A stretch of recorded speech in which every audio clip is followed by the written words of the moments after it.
Assalamualaikum warahmatullahi wabarakatuh. Salam dan bahagia Bapak Ibu guru hebat. Bersama saya Pranoto, calon guru penggerak angkatan 9 dari SMP Negeri 2 Lebak Siu, Kecamatan Lebak Siu, Kabupaten Tegal. Pada kesempatan kali ini, saya akan memaparkan diseminasi budaya positif pada sekolah saya. Pendahuluan. Ki Hajar Dewantara mengumpamakan sekolah sebagai sebuah ladang tempat persemaian bibit. Agar bibit bisa berkembang secara maksimal, maka petani dapat memperbaiki kondisi tanah, memelihara bibit tanaman, memberi pupuk dan air, membasmi ulat-ulat atau jamur-jamur yang mengganggu hidup bibit tanaman dan lain sebagainya. Dari uraian tersebut, kita dapat memahami bahwa sekolah diibaratkan sebagai tanah, tempat bercocok tanam, sehingga guru harus mengusahakan sekolah jadi lingkungan yang menyenangkan, menjaga, dan melindungi murid-murid dari hal-hal yang tidak baik. Dengan demikian, karakter murid tumbuh dengan baik sesuai dengan profil pelajar Pancasila. Tujuan diseminasi budaya positif. Aksi nyata budaya positif ini bertujuan untuk menumbuhkan budaya positif di sekolah dengan meyakini nilai-nilai kebajikan universal serta menciptakan murid yang merdeka dan mempunyai disiplin kuat sesuai dengan profil pelajar Pancasila. Lini masa. Berkoordinasi dengan kepala sekolah untuk menjelaskan pentingnya penanaman budaya positif dan keyakinan kelas di sekolah, serta meminta izin untuk mendiseminasikan bersama rekan guru. Berkolaborasi dan berkoordinasi dengan wali kelas yang lain untuk membuat keyakinan kelasnya masing-masing. Memantau, merefleksi, dan mengevaluasi keyakinan kelas yang sudah dibuat. Mengumpulkan rekan guru untuk melakukan diseminasi pemahaman budaya positif dan segitiga restitusi.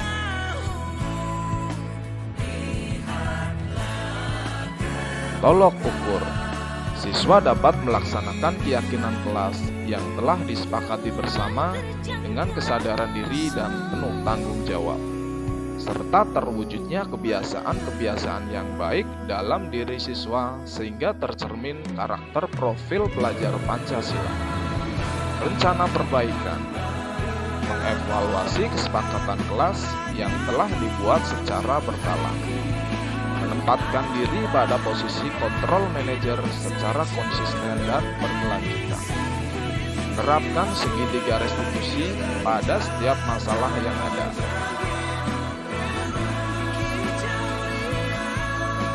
Berikut adalah video diseminasi budaya positif. Assalamualaikum warahmatullahi wabarakatuh. Waalaikumsalam warahmatullahi wabarakatuh. Yang saya hormati Bapak Ibu Guru SMP Negeri 2 Lebak Siu. Yang saya hormati para tamu undangan.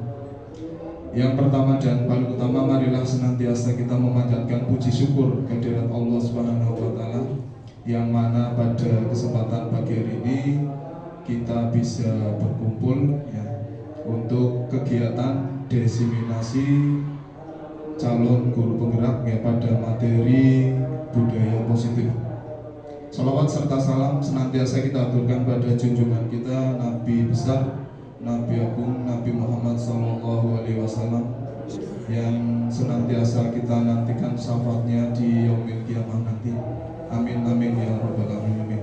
Bapak Ibu yang saya hormati, pada kesempatan kali ini perkenankan saya Pranoto, calon guru penggerak angkatan 9 dari SMP Negeri 2 Lebak Siu, akan mendiseminasikan materi tentang budaya positif. Tetapi sebelum saya sampaikan yang terkait dengan materi budaya positif, saya akan tampilkan dulu Bapak Ibu ya, nanti kita case breaking dulu ya, biar nanti Bapak Ibu semua bisa fokus dan bersemangat dalam menyimak apa yang akan saya sampaikan. Siap nih Bapak Ibu? Oke, sebentar saya tampilkan dulu.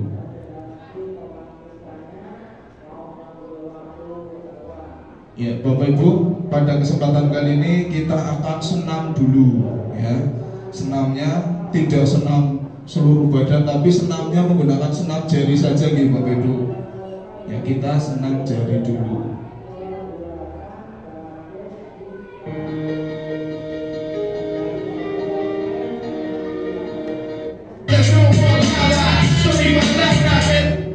Ya, biar semangat Bapak Ibu. Kita ikuti bareng-bareng. Ikuti semua dulu. Ya. Ya. Gerakannya. Ya. Kesana Bapak Ibu.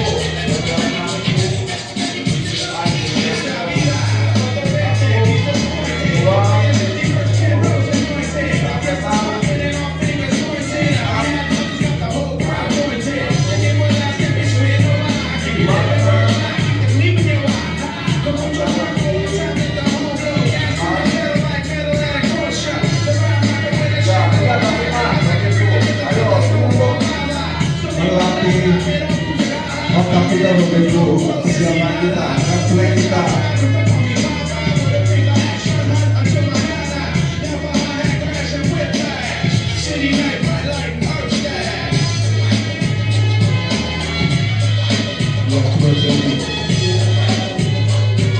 Ayo tabung senyum Bapak Ibu, jangan semangat.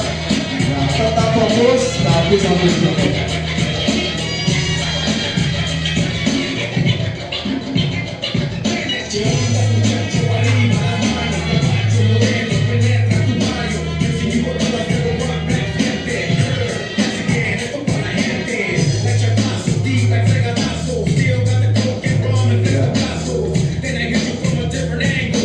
Kalau sudah bisa rasakan semua berarti otak kanan dan kirinya Bapak Ibu juga bisa berjalan sesuai dengan aktivitasnya.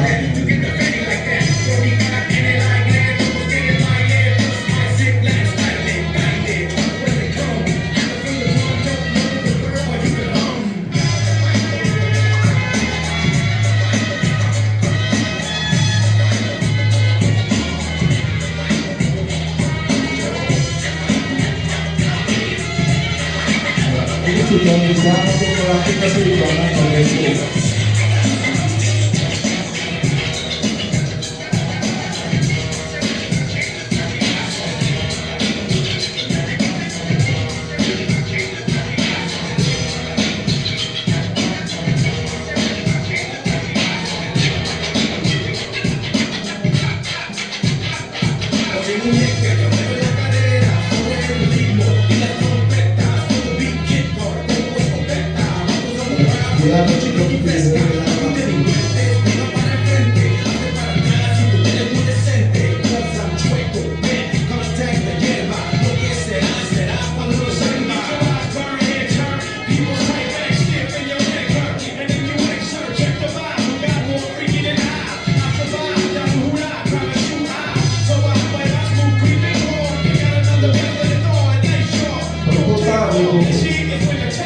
Dia juga orang membuat yang segitiga itu tangan kirinya adalah segitiga, tangan kanannya lingkaran. Ya, dibalik sekarang Bapak Ibu kebalikannya.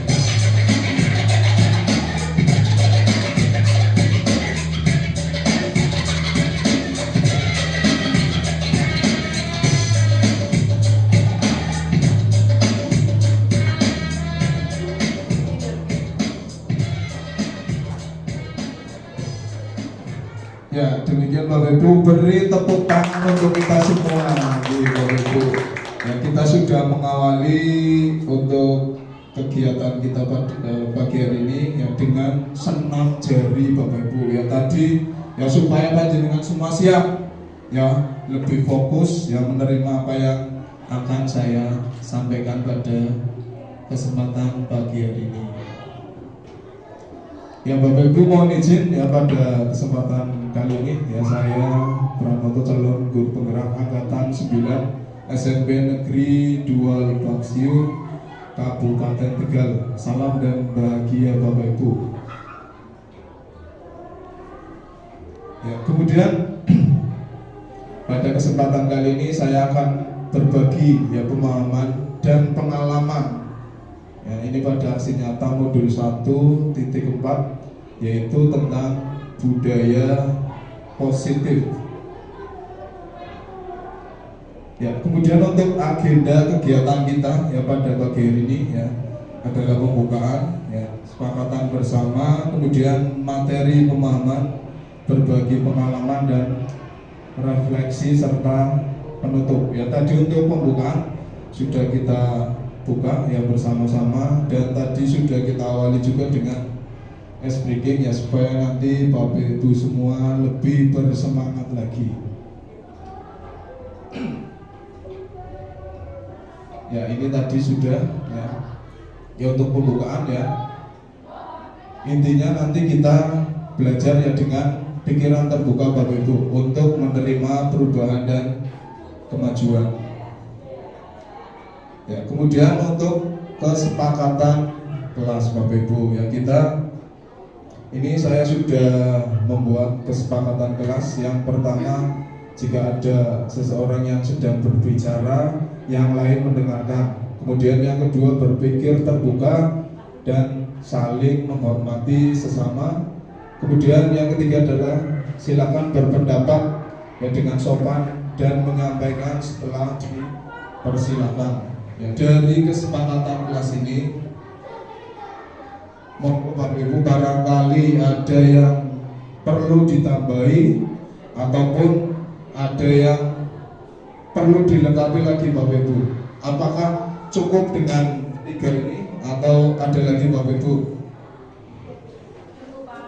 Ya cukup ya. Berarti kita sepakat ya dengan yang 3 ini ya. Oke, kita lanjutkan. Ya tujuan ya kita pada pagi hari ini ya tujuan berbagi ya calon guru penggerak dapat menyampaikan ya pemahaman pembelajaran dari penerapan konsep modul budaya positif pada rekan sejawat. Ya, kemudian tujuan yang kedua, calon guru penggerak dapat berbagi pengalaman dalam melaksanakan konsep modul budaya positif pada rekan sejawat. Itu tujuan kita. Kemudian sebelum melangkah lebih jauh Bapak Ibu, ini ada pertanyaan ya, pemantik ya. Setuju dan tidak setuju Bapak Ibu. Ini ada 3 ya. Ini nanti saya akan minta pendapat panjenengan semua. Yang pertama adalah hukuman dapat mendisiplinkan anak. Setuju atau tidak Bapak Ibu? Tidak setuju. Kenapa tidak setuju Ibu? Coba Ibu, biar lebih yang lain juga ikut mendengarkan.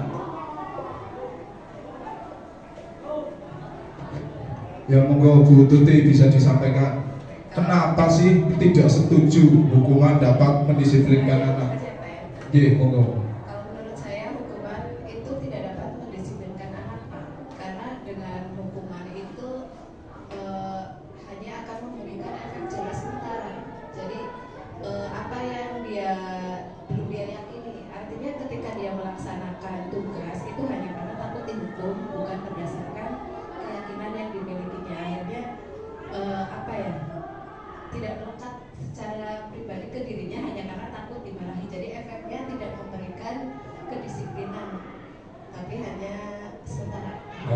Beri tepuk tangan untuk Ibu Tuti. Ya, terima kasih Bu. Di situ aja Bu, nanti barangkali ada Bapak Bapak Ibu yang lain yang ingin menyampaikan? Ya, jadi intinya tadi ya betul sekali apa yang disampaikan oleh Ibu Tuti, ya bahwa hukuman itu menurut Bu Tuti tidak dapat mendisiplinkan anak. Saya juga setuju ya, karena itu tidak muncul dari kesadaran diri mereka sendiri ya. Jadi karena hanya terpaksa saja gitu Bapak Ibu ya, takut ya, jadi dia melaksanakan ya itu. Kemudian yang kedua adalah pemberian hukuman dengan hal positif seperti membaca atau membersihkan halaman sekolah dapat meningkatkan disiplin anak. Setuju tidak Bapak Ibu? Tidak setuju ya, saya rasa kayaknya tidak setuju ya. Iya. Saya juga sepakat Bapak Ibu ya, untuk yang nomor 2 tidak setuju. Kemudian saya akan lanjut ke pertanyaan yang ketiga Bapak Ibu. Memberikan penghargaan dapat meningkatkan motivasi belajar anak. Setuju atau tidak setuju? Ya mungkin saya minta lagi untuk menyampaikan salah satu. Bu Ida ya, Bu Ida. Monggo Bu Ida bisa disampaikan. Kenapa sih memberi penghargaan dapat meningkatkan motivasi belajar anak? Bu Ida tidak setuju dengan pertanyaan itu. Monggo disampaikan Bu. Terima kasih. Menurut saya pemberian penghargaan dapat meningkatkan motivasi belajar anak. Saya tidak setuju karena dengan pemberian penghargaan anak akan menjadikan ketergantungan. Jadi sebaiknya motivasi belajar itu haruslah dari diri sendiri anak tersebut. Jadi apabila dengan iming-iming penghargaan atau reward dari seorang guru, maka anak itu akan ketergantungan. Jadi motivasi belajar akan meningkat jika kalau ada penghargaan saja. Seperti itu Pak. Beri tepuk tangan untuk Ibu Ida. Terima kasih Bu. Ya, saya juga sepakat apa yang tadi disampaikan oleh Ibu Ida ya, bahwa motivasi anak itu sejatinya itu muncul dari dalam diri sendiri Ibu. Ya, tidak terus karena ada iming-iming hadiah ya baru anak itu termotivasi. Ya, kalau seperti itu berarti nanti untuk semua kegiatan itu harus ada hadiahnya. Kalau misalkan supaya anak bisa termotivasi ya. Jadi saya juga sepakat dengan Ibu Ida apa yang tadi sudah disampaikan. Selanjutnya materi yang akan dibagikan ya pada kesempatan pagi hari ini adalah disiplin positif dan nilai-nilai kebajikan ya, teori motivasi, hukuman dan penghargaan serta restitusi. Kemudian keyakinan kelas, selanjutnya kebutuhan dasar manusia dan dunia berkualitas, kemudian restitusi 5 posisi kontrol dan restitusi segitiga restitusi. Yang pertama disiplin positif dan nilai-nilai kebajikan Bapak Ibu. Ya, di sini apa itu sih disiplin positif? Ya, disiplin positif itu berasal dari bahasa Latin Bu.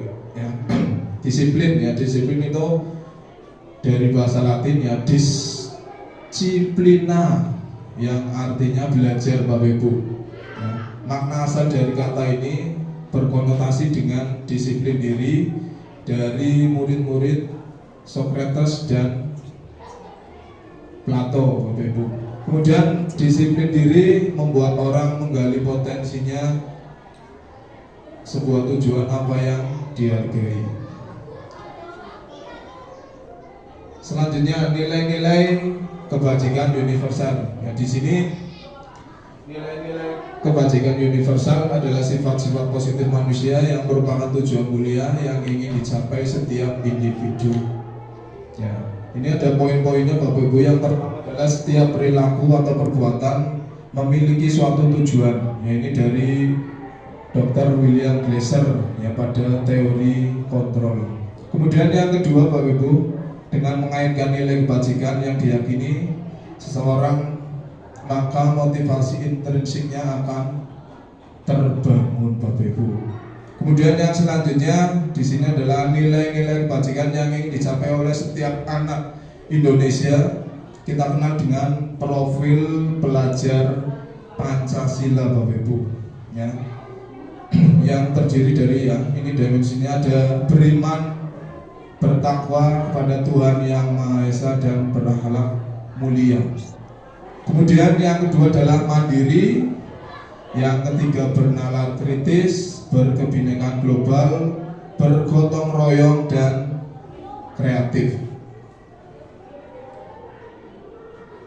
Ya, selanjutnya Bapak Ibu, ya ini yang kedua yaitu adalah teori motivasi, hukuman dan penghargaan restitusi. Ya, teori motivasi perilaku manusia. Ini ada 3 Bapak Ibu. Ya, yang pertama adalah motivasi eksternal, ya. Yang kedua eksternal lagi Bapak Ibu dan internal. Ya, ini untuk poin yang pertama, untuk menghindari ketidaknyamanan atau hukuman. Ya, apa yang akan terjadi apabila saya tidak melakukannya? Ya, itu motivasi dari luar Bapak Ibu untuk eksternal. Kemudian yang kedua adalah untuk mendapatkan imbalan ya dari orang lain. Ya, jadi dia mengharapkan imbalan ya, tidak muncul dari dalam diri. Itu juga termasuk pada motivasi eksternal Bapak Ibu. Kemudian yang ketiga untuk menghargai diri sendiri. Ya, ini motivasi yang berada dari dalam diri Bapak Ibu.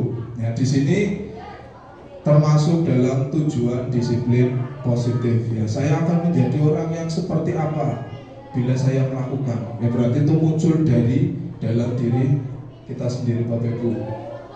Ya. Kemudian yang selanjutnya, ya merdeka. Ya.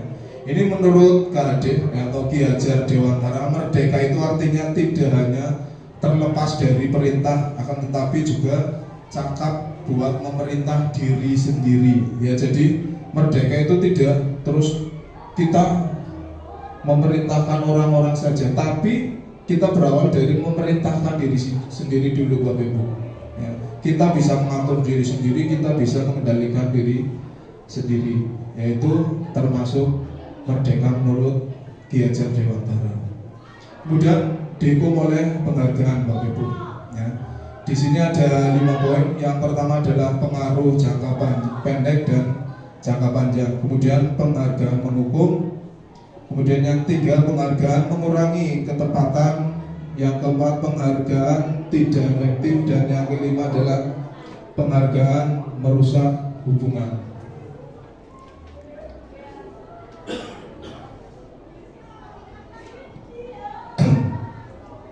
Kemudian yang kedua selanjutnya adalah kebajikan Bapak Ibu, bentuk program kebajikan atau apresiasi. Ya, dalam memberikan apresiasi atau pengakuan perlu diingat beberapa hal. Ya, ini ada 5 poin Bapak Ibu. Yang pertama adalah beri pengakuan secara khusus. Itu yang pertama. Kemudian yang kedua, beri pengakuan secara pribadi. Yang ketiga, beri pengakuan kepada semua murid ya, atau bergantian. Yang keempat, beri pengakuan secara konsisten. Dan yang kelima adalah fokus pada prosesnya Bapak Ibu. Selanjutnya Bapak Ibu, ya di sini ada contoh ya pengakuan atau apresiasi kebajikan. Ini ada 3, pembuka, nilai kebajikan, dan situasi. Ya, untuk pembuka yang pertama adalah kemarin saya perhatikan. Ya, nilai kebajikannya apa? Rasa empatimu besar. Ya, jadi bentuk perhatiannya pada orang lain itu merupakan suatu empati Bapak Ibu. Kemudian situasinya pada saat menolong murid yang baru di kelas kita. Kemudian yang kedua, saling menghargai. Ya, nilai kebajikannya adalah kepedulianmu. Ya, saling menghargai. Kemudian situasinya pada saat kamu membantu teman-temanmu di tugas kelompok. Ya, jadi untuk tugas kelompok Bapak Ibu tidak terus kita mengandalkan satu teman saja. Ya, tapi kita harus saling bekerja sama, ya saling membantu untuk tugas kelompok itu Bapak Ibu. Kemudian yang ketiga, pembuka. Ya, terima kasih untuk Ya, di sini untuk nilai kebajikannya adalah rasa tanggung jawabmu. Ya, situasinya pada saat kamu memungut kertas-kertas berserakan di lantai Bapak Ibu. Ini tentunya di sekolah-sekolah Bapak Ibu semua juga sudah diterapkan ya, pada anak-anak ya, sudah diajari bentuk tanggung jawab anak ya. Yang sering terjadi biasanya habis makan ya, plastiknya dibuang sembarangan ya. Di sini kita ajarkan ya, bentuk tanggung jawab pada diri sendiri Bapak Ibu. Selanjutnya, tindakan guru ya. Yang pertama, mencatat 100 kali di dalam buku kalimat "saya tidak akan terlambat lagi karena terlambat sekolah". Kemudian lari mengelilingi lapangan basket 2 kali karena terlambat hadir sekolah. 3, murid diminta untuk push up 15 kali karena tidak menggunakan masker. Kemudian menggantikan kertas teman yang telah dicoret-coret. Membersihkan tumpahan air di meja tulis karena tersenggol pada saat belajar. Kemudian murid disuruh mengenakan sepatu seharian di sekolah karena tidak mengenakan sepatu hitam. Dan yang terakhir adalah lari mengelilingi lapangan basket 2 kali karena terlambat 10 menit untuk mengikuti pelajaran PJOK. Ya, di sini ada 2 pilihan Bapak Ibu, hukuman atau konsekuensi. Yang pertama, ada yang bisa menyampaikan ya terkait dengan tindakan guru, mencatat 100 kali ya, "saya tidak akan terlambat lagi". Itu merupakan suatu bentuk hukuman atau konsekuensi Bapak Ibu? Hukuman. Iya, betul, hukuman ya. Kemudian lari mengelilingi ya, lapangan itu juga termasuk hukuman. Push up ya juga termasuk hukuman ya. Kemudian yang konsekuensi ini Bapak Ibu, menggantikan kertas temannya yang telah dicoret-coret. Ini berarti suatu bentuk tanggung jawab ya. Sudah mencoret-coret berarti konsekuensinya harus bagaimana ya. Ya, tentunya harus mengganti. Itu bentuk konsekuensinya Bapak Ibu. Ini berbeda lagi dengan mata pelajaran PJOK Bapak Ibu ya. Kalau tadi di atas mungkin murid diminta untuk push up ya 15 kali ya. Ini secara umum ya adalah bentuk hukuman ya. Tapi coba kita lihat pada poin yang terakhir ya. Poin yang ini Bapak Ibu ya. Lari mengelilingi lapangan basket 2 kali karena terlambat 10 menit untuk pelajaran PJOK ya. Itu merupakan suatu bentuk konsekuensi Bapak Ibu ya. Ini kalau di dalam PJOK ya, karena kita menuntut anak untuk kondisinya supaya bugar ya, jadi lari kemudian push up itu merupakan sebuah konsekuensi Bapak Ibu ya. Kemudian yang selanjutnya, perbedaan hukuman dan konsekuensi Bapak Ibu. Ini untuk hukuman itu sendiri adalah ya, sesuatu yang menyakitkan harus terjadi, yaitu adalah sebuah hukuman ya. Konsekuensinya ya, sesuatu harus terjadi, itu adalah bentuk konsekuensi.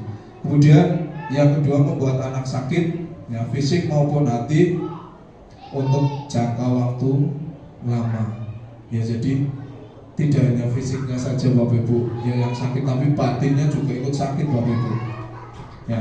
Kemudian untuk konsekuensinya, anak menghargai disiplin.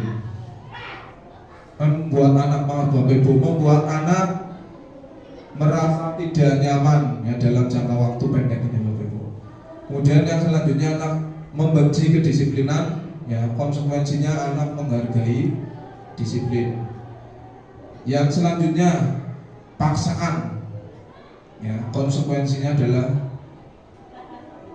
stimulus tanggapan ya, dan lain sebagainya Bapak Ibu. Ini yang terakhir adalah marah, rasa bersalah, dipermalukan, merasa tidak dihargai. Ya, ini bentuk konsekuensinya adalah kehilangan hak, dibuat tidak nyaman, diasingkan untuk sementara. Bapak Ibu, itu adalah konsekuensinya. Ini adalah perbedaan Bapak Ibu antara hukuman dan konsekuensi. Ya, jadi sudah tahu ya Bapak Ibu, ya, perbedaan mana sih yang merupakan hukuman dan mana sih yang merupakan sebuah konsekuensi.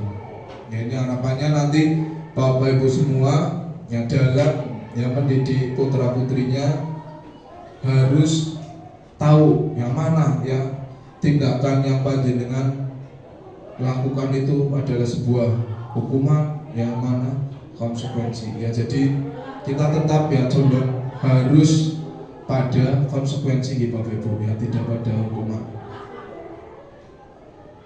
Kemudian yang selanjutnya, apa itu sih restitusi? Restitusi adalah proses menciptakan kondisi bagi murid untuk memperbaiki kesalahan mereka sehingga mereka bisa kembali pada kelompok mereka dengan karakter yang lebih kuat. Ya, restitusi juga merupakan proses kolaboratif yang mengajarkan murid untuk mencari solusi untuk masalah mereka dan membantu murid berpikir tentang orang seperti apa yang mereka ingin menjadi tujuan mulia dan bagaimana mereka harus memperlakukan orang lain. Itu yang dinamakan restitusi Bapak Ibu. Ya. Selanjutnya ini ada beberapa poin Bapak Ibu, ada 3 poin ya. Ini poin negatif, poin netral dan positif Bapak Ibu ya. Ini nanti kalau tadi kan Bapak Ibu sudah tahu mana hukuman, mana restitusi ya. Mana hukuman, mana konsekuensi, maaf ya, tadi Bapak Ibu sudah tahu ya hukuman dan konsekuensi ya. Sekarang kita perdalam lagi Bapak Ibu ya. Kita lebih menggali pada yang kegiatan yang positif Bapak Ibu ya. Kalau tadi negatif dan netral ya untuk hukuman dan konsekuensi ya. Sekarang kita lebih fokus pada untuk tindakan positifnya Bapak Ibu ya. Sebagai contoh ya, di sini saya sampaikan ya, sesuatu yang menyatakan harus terjadi itu tadi pada hukuman ya. Sesuatu yang menyakitkan ya, tadi sudah disampaikan ya, tidak hanya sakit secara fisik saja Bapak Ibu, tapi batin juga ikut sakit juga. Kemudian pada konsekuensinya sesuatu harus terjadi ya. Ini kalau sudah terjadi berarti kita harus tahu ya, harus bentuk tanggung jawabnya seperti apa ya. Tadi sudah dicontohkan ya, tanggung jawabnya yang mengganti apa yang sudah dirusak ya. Kemudian untuk restitusi Bapak Ibu, sesuatu yang merupakan pilihan Bapak Ibu ya. Jadi nanti ya bentuk restitusi ya, kalau misalkan contoh ya, ada anak yang melakukan pelanggaran ya, entah itu berbuat merusak barang orang lain, itu tidak langsung sudah kamu langsung ganti ya, tidak ya, tapi bentuk restitusinya itu ada beberapa pendekatan Bapak Ibu ya. Jadi tidak langsung ambil tindakan harus mengganti ya, tapi anak diberi sebuah pilihan ya, dan anak itu harus untuk bisa memilih sendiri Bapak Ibu. Selanjutnya ini untuk ciri-ciri restitusi Bapak Ibu ya. Restitusi itu berarti tindakan yang positif gitu Bapak Ibu ya, tindakan yang positif ya. Di sini ada 9 Bapak Ibu ciri-cirinya. Yang pertama adalah bukan untuk menebus kesalahan, namun untuk belajar dari kesalahan ya. Ya namanya saja belajar, berarti kalau sudah terjadi ya, misalkan sudah melanggar perbuatan contoh A ya, perbuatan A ya, tentunya kita harus belajar dari kesalahan. Berarti jangan sampai mengulangi pelanggaran yang A tadi itu Bapak Ibu. Kemudian yang kedua adalah memperbaiki hubungan. Yang ketiga, tawaran bukan paksaan. Kemudian yang keempat, restitusi menuntun untuk melihat ke dalam diri. Yang kelima, restitusi mencari kebutuhan dasar yang mendasari tindakan. Yang keenam, restitusi diri adalah cara yang paling baik. Yang ketujuh, restitusi fokus pada karakter bukan tindakan. 8. Restitusi fokus pada solusi. Ini digarisbawahi Bapak Ibu ya. Jadi bukan lagi mengganti, tapi ini lebih ke gimana sih ya, untuk penyelesaiannya bagaimana ya. Anak sudah melakukan pelanggaran ya, cara menyelesaikan bagaimana, yaitu merupakan ciri-ciri restitusi Bapak Ibu. Yang terakhir, restitusi mengembalikan murid yang berbuat salah pada kelompoknya ya. Jadi anak sudah berbuat salah ya, kemudian sudah dicari solusi, kita kembalikan lagi Bapak Ibu yang pada komunitasnya, pada kelompoknya lagi untuk berbaur kembali. Selanjutnya Bapak Ibu, keyakinan kelas ya. Ini saya akan sedikit cepat ya Bapak Ibu ya. Nanti mungkin barangkali ada yang mungkin kurang jelas ya, nanti bisa ditanyakan. Ya, perbedaan keyakinan kelas dan peraturan kelas ya. Keyakinan kelas bersifat lebih abstrak ya daripada peraturan yang lebih rinci dan konkret. Kemudian keyakinan kelas berupa pernyataan-pernyataan universal. Pernyataan keyakinan kelas senantiasa dibuat dalam bentuk positif. Kemudian keyakinan kelas hendaknya tidak terlalu banyak sehingga mudah diingat, dipahami oleh semua warga kelas. Dan yang terakhir adalah keyakinan kelas sebaiknya sesuatu yang dapat diterapkan di lingkungan tersebut. Di kelas ya berarti nanti bisa dijalankan di dalam kelas itu sendiri Bapak Ibu. Selanjutnya ya, yang mana yang merupakan keyakinan kelas, mengapa ya. Ini ada poin ya, ada kesepakatan kelas ya di sini ya. Di sini yang pertama, datang tepat waktu mengucapkan salam ya. Kemudian yang kedua adalah menjaga kebersihan sekolah ya, berdoa sebelum dan sesudah kegiatan. Kemudian aktif dalam pembelajaran dan tertib ya. Di sini yang merupakan keyakinan kelas ini yang mana Bapak Ibu?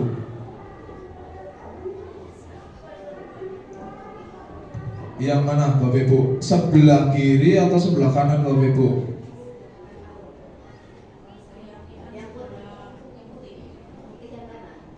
Iya, yang sebelah kanan ya Bapak Ibu ya. Sepakat ya, yang sebelah kanan ini ya. Iya, datang tepat waktu mengucapkan salam ya. Ini ya, yang putih ini adalah keyakinan kelas Bapak Ibu. Oke, selanjutnya ya, ini ada perbedaan Bapak Ibu antara mana sih yang merupakan peraturan dan mana yang merupakan keyakinan kelas. Selalu kembalikan buku di tempatnya. Ini merupakan bentuk dari tanggung jawab Bapak Ibu ya. Selalu kembalikan buku ya. Ya, jadi habis dipakai, habis dibaca ya, bentuk keyakinan kelasnya adalah cerminan tanggung jawab Bapak Ibu. Kemudian yang kedua, dilarang mengganggu orang lain ya.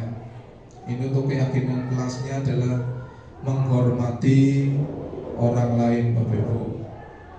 Kemudian yang ketiga, hadir sekolah 15 menit sebelum pembelajaran dimulai ya. Ini menghormati orang lain dan berkomitmen ya. Sampai ini yang terakhir Bapak Ibu, jangan lari di kelas atau koridor ya. Keyakinan kelasnya adalah keselamatan dan keamanan. Yaitu Bapak Ibu ya. Jadi mana sih yang merupakan ya peraturan ya, bentuk keyakinan itu lebih bentuknya Bapak Ibu ya. Kemudian yang selanjutnya ya, materi yang keempat adalah kebutuhan dasar manusia. Yang tentunya kita sesama manusia masing-masing punya kebutuhan Bapak Ibu ya. Kebutuhan dasar manusia itu ada 4 Bapak Ibu Ya, yang pertama adalah kasih sayang dan rasa diterima. Ya, entah itu diterima di komunitasnya, di kelasnya, itu adalah merupakan kebutuhan dasar manusia, Bapak Ibu. Kemudian kesenangan, Bapak Ibu. Ya, tentunya manusia juga punya ya keinginan untuk dia merasa senang, ya. Kemudian kebebasan. Ya, ini juga merupakan salah satu kebutuhan dasar manusia. Ya, dan yang terakhir adalah penguasaan. Ya, di sini juga manusia juga ada atau mempunyai rasa dia pengen dianggap oleh yang lainnya lebih hebat, ya, lebih tinggi posisinya. Itu juga merupakan salah satu bentuk kebutuhan dasar manusia, Bapak Ibu. Kemudian materi yang kelima adalah posisi kontrol, Bapak Ibu. Ya, di sini teori motivasi, hukuman dan penghargaan serta restitusi. Ya. Perubahan paradigma, ya, kegiatan kepalan tangan, Bapak Ibu. Ya, ini gambarnya nggak ada ini, Bapak Ibu. Ya, tadi saya lupa. Ya. Ada A dan B. Ya, Anda dan teman Anda sobeklah secari kertas kecil, ya, tuliskan benda atau sesuatu yang sangat berharga, ya, sangat gitu, Bapak Ibu, bukan sangar, ya, ini maksudnya sangat berharga untuk Anda letakkan di salah satu tangan Anda. Genggam benda sesuatu tersebut dengan segala daya, buatlah sebuah kepalan. Kemudian yang kedua, teman Anda B akan mencoba dengan sekuat tenaga dengan berbagai cara untuk meminta Anda memberikan benda tersebut. Ya, jadi posisi bendanya sudah di kepala, Bapak Ibu. Ya, ya, dari bahasa ini. Ya, kemudian teman Anda, ya, yang B ini dengan berbagai cara, ya, untuk meminta benda yang ada di genggaman tangan. Ya, bisa juga dengan membujuk, mengancam, mengadik, merayu, menyuap, apa saja agar dapat membuka kepala tangan Anda. Apa yang terjadi, Bapak Ibu?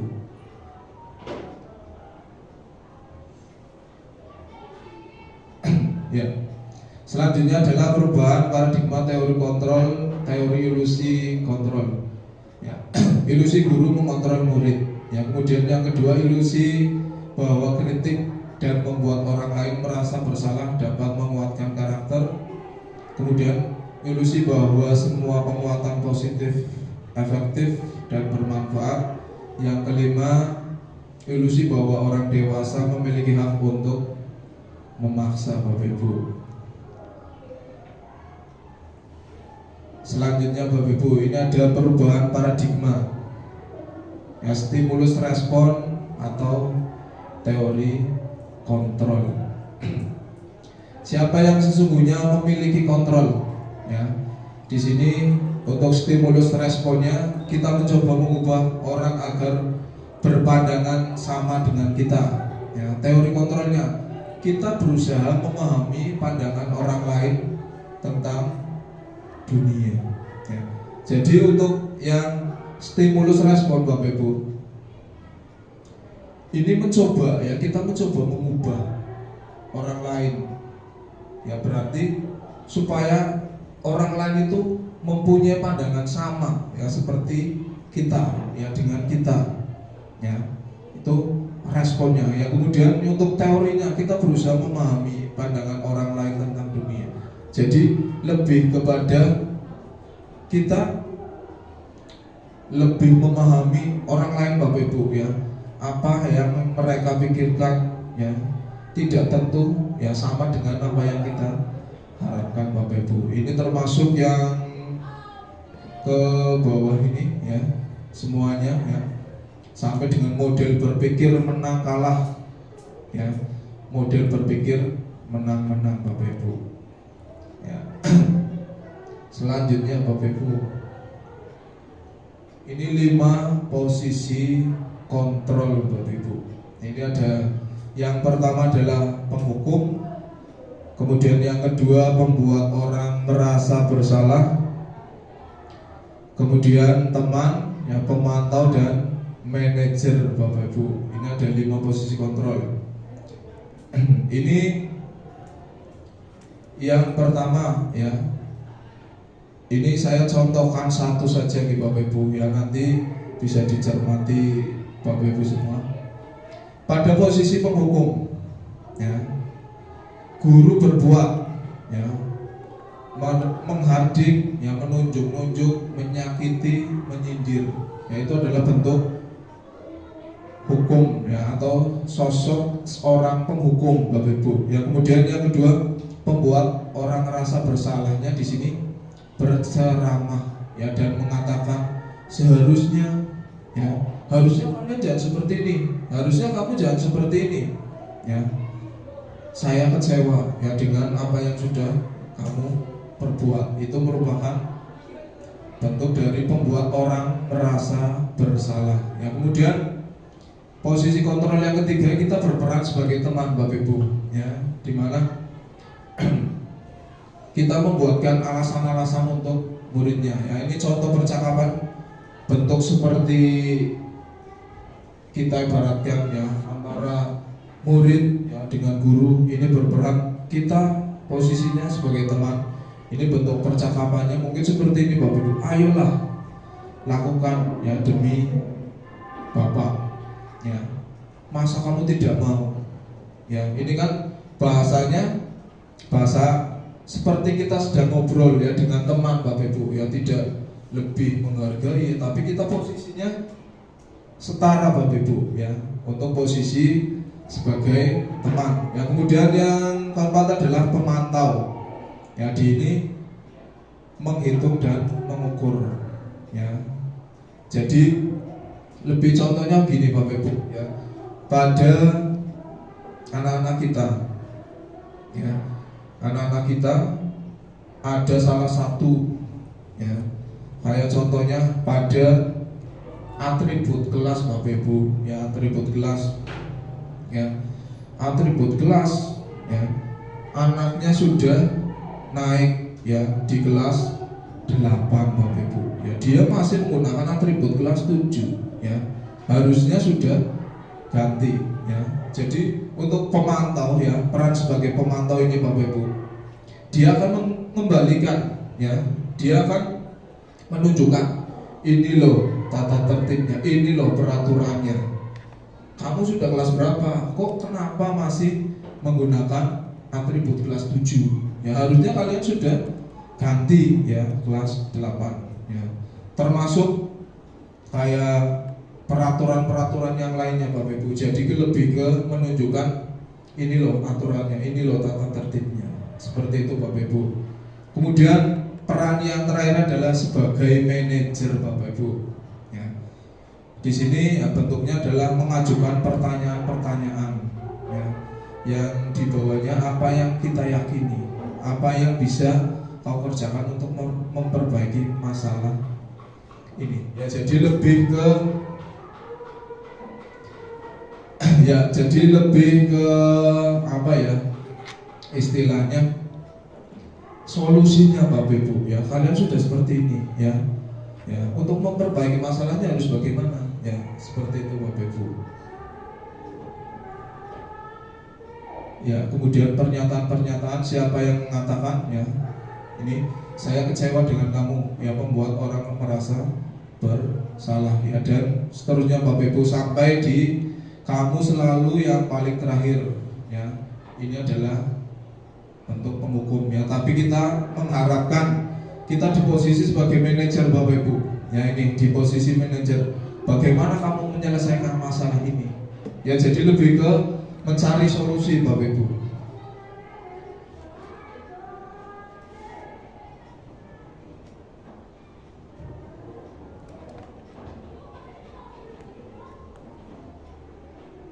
Ya, selanjutnya, Bapak Ibu, ini untuk yang terakhir, ya.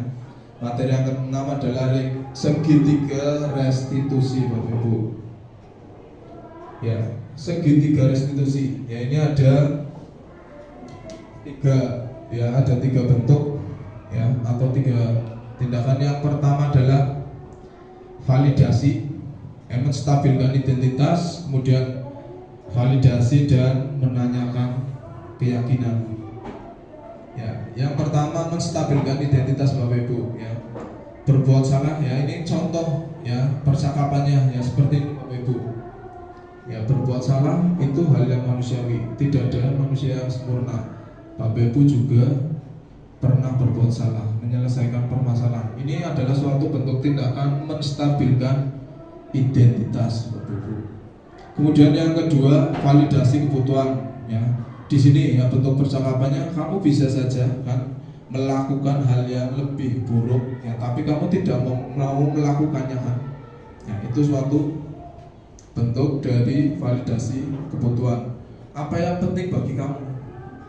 Ya, itu juga merupakan salah satu bentuk validasi kebutuhan. Kemudian yang terakhir menanyakan keyakinan, ya. Guru berkata, apa nilai yang kita percaya di kelas atau sekolah kita? Ya, nilai-nilai universal apa yang telah kita sepakati? Kelas yang ideal itu seperti apa sih? Kamu ingin jadi anak seperti apa sih? Ya. Kemudian apa yang kamu rasakan ya ketika kamu melakukan itu? Kamu menjadi orang seperti apa? Itu adalah bentuk keyakinan, ya, menanyakan keyakinan. Jadi suatu permasalahan, ya, itu kita cari solusinya dengan segitiga restitusi itu sendiri Bapak Ibu. Ya, yang pertama tadi, ya, sampai di poin yang terakhir yaitu menanyakan keyakinan jelas. Ya. Kemudian yang selanjutnya intervensi 30 detik Bapak Ibu. Apa kamu ingin berbuat lebih baik? Apakah saat ini kamu sedang menjadi orang yang sedang kamu inginkan? Ini adalah bentuk-bentuk pertanyaan Bapak Ibu. Sampai yang terakhir ini, apa yang kamu inginkan? Peraturannya apa? Ya, tuh.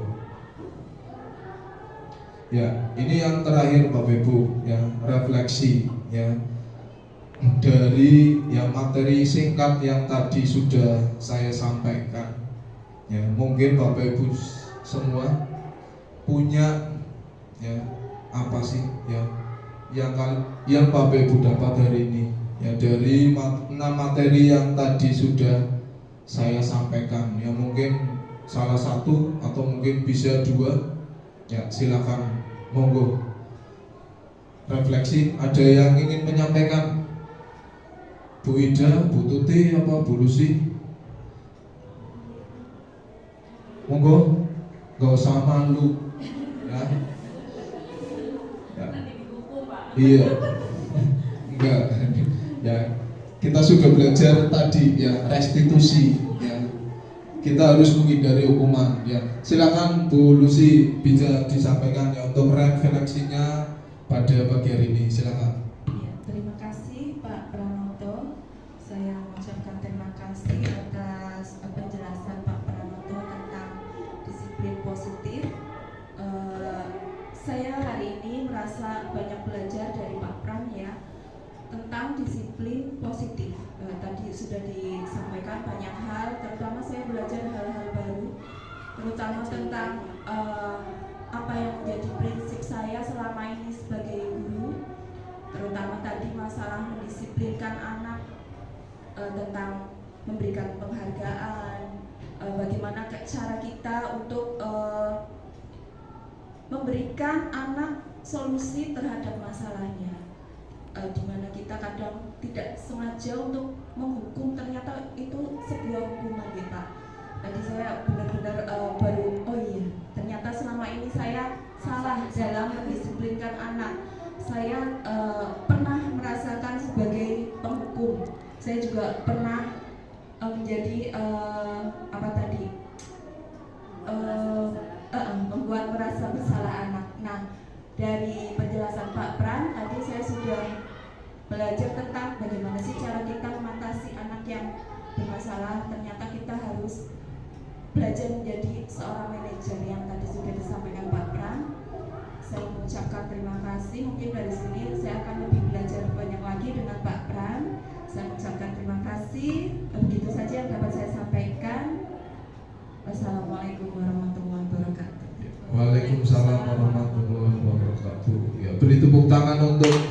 kasih ya.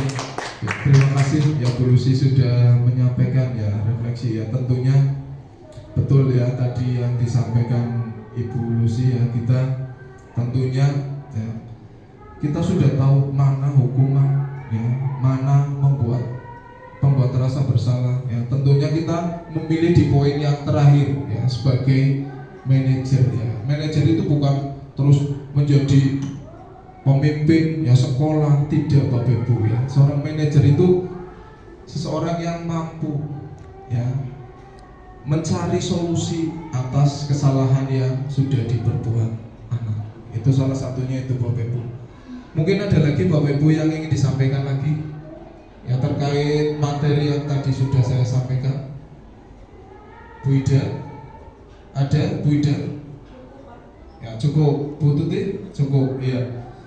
Ya demikian ya Bapak Ibu ya, terima kasih ya sudah hadir ya di SMP Negeri 2 Barsio yang memenuhi undangan kami ya untuk penyampaian ya diseminasi ya terkait dengan budaya positif ya pada pagi hari ini ya. Kemudian yang terakhir ya, salam dan bahagia Bapak Ibu ya, terima kasih ya.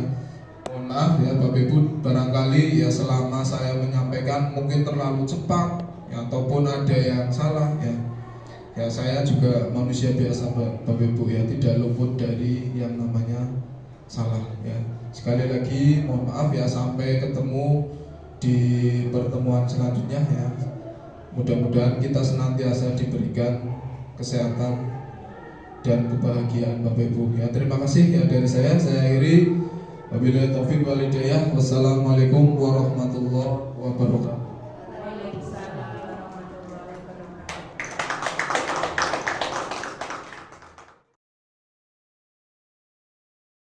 Wafik, tadi Pak Guru dapat laporan dari guru BK kalau kamu sering datang terlambat. Apa betul? Betul Pak. Menurut ingatan Wafik, sudah berapa kali sih Wafik datang terlambat? Sudah 5 kali Pak. Ya. Sering terlambat itu merupakan suatu kesalahan atau tidak Wafik? Iya Pak. Baik, Wafik, berbuat salah itu manusiawi. Setiap orang pasti pernah melakukan kesalahan. Yang terpenting kita bisa belajar dan memperbaiki kesalahan tersebut. Setuju? Setuju Pak. Wafik, kita cari solusinya bersama ya. Iya Pak. Wafik, sering datang terlambat pasti punya alasan. Kenapa sih Wafik sering datang terlambat? Karena saya sering bergadang Pak, bermain HP sampai larut malam sehingga bangun kesiangan Pak. Baik, Wafik tahu tidak keyakinan kelas yang sudah kita sepakati bersama? Tahu Pak. Kalau sering datang terlambat sesuai tidak dengan keyakinan kelas kita? Tidak Pak. Menurut Wafik, keyakinan kelas apa sih yang sudah Wafik langgar? Disiplin Pak. Ya. Menurut Wafik, disiplin itu penting tidak sih? Penting Pak, karena agar saya bisa datang ke sekolah tepat waktu dan saya bisa menghargai waktu. Betul sekali. Ya, menghargai waktu itu penting dan sangat bermanfaat untuk kita. Seperti kita dapat menghargai orang-orang sekitar kita, pekerjaan kita tidak menumpuk dan dapat melatih rasa kepedulian. Iya Pak, saya menyesal sudah sering datang terlambat. Saya minta maaf Pak. Ya, Wafik, sikap yang baik sudah kamu tunjukkan dengan kamu meminta maaf.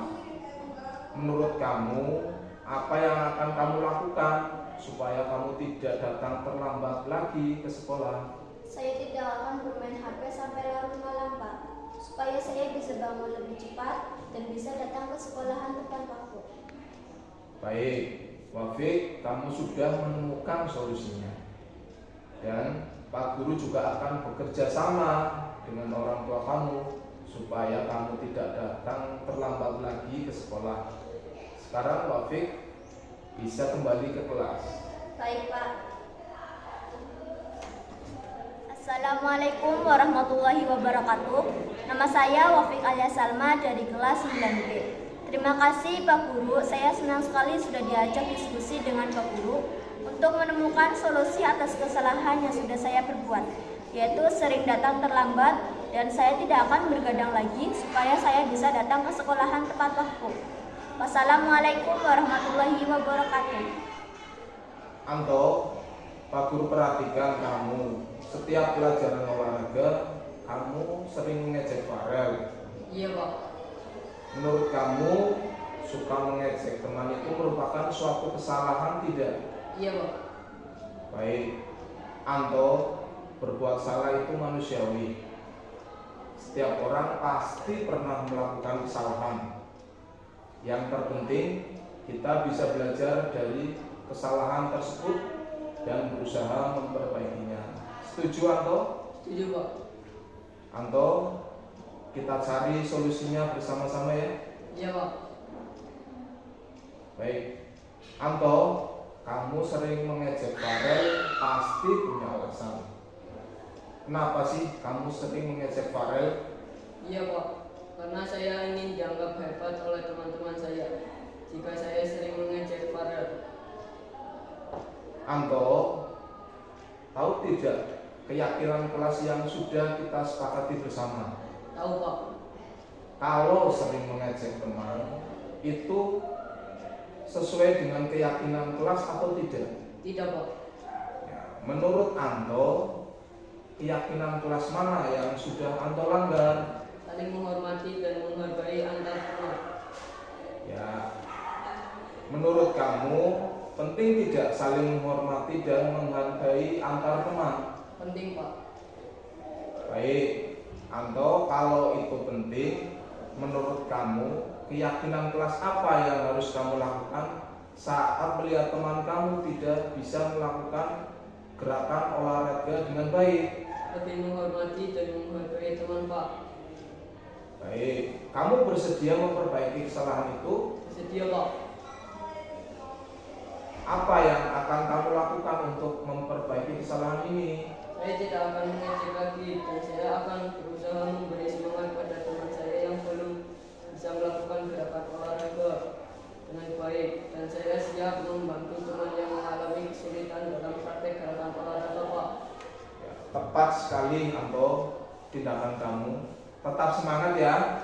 Sekarang kamu boleh kembali ke kelas. Ya Pak. Assalamualaikum warahmatullahi wabarakatuh. Nama saya Anto Wibowo Mulyono dari kelas 9B.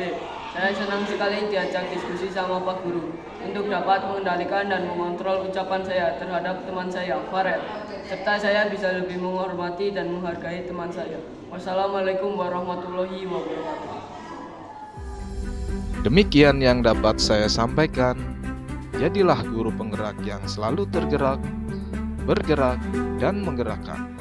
Salam dan bahagia.